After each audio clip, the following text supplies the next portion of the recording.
Y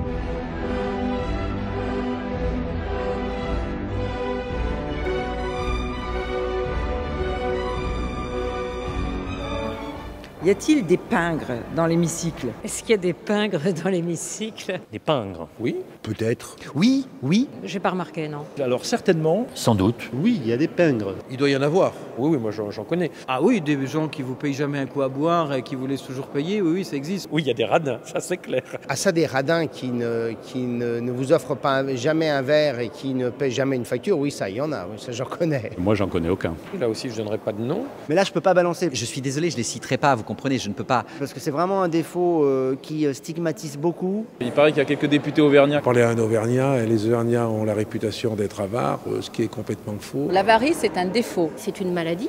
C'est même un péché. C'est une perversion. C'est un blocage en vérité. Les psychanalystes ont beaucoup écrit là-dessus. En général, j'ai un pif assez solide pour repérer ce genre de tempérament. Ça se voit notamment parce qu'on a une petite carte d'un badge d'accès à l'Assemblée, on a un petit code dessus, et puis quand on paye quelque chose à l'Assemblée, c'est débité sur notre compte directement. Il y a des députés qui oublient toujours leur carte pour payer. Bon, mais il n'y en a pas que dans l'hémicycle, il y en a au restaurant de l'Assemblée, à la buvette de l'Assemblée. Au moment de payer l'addition à la buvette, ils n'ont jamais d'argent. Et je connais même des députés qui oublient de payer au restaurant Qui partent sans payer. et qui demandent à leur assistant parlementaire de le faire. Donc ça vous alerte quand même. Vous savez, les députés, ils sont très, très attentifs à la gestion de l'argent qu'ils reçoivent.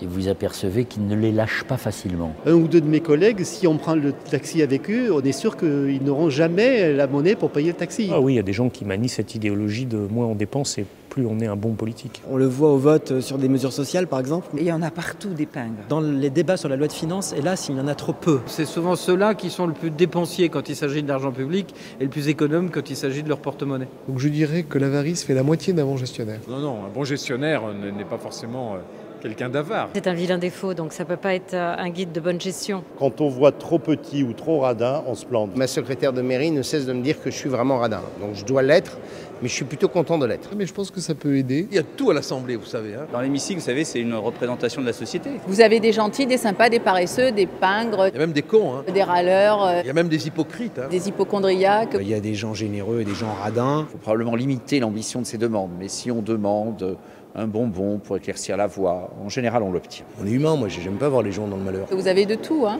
Les défauts et les qualités qu'on retrouve chez monsieur et madame tout le monde, ils sont aussi parfois chez vos députés.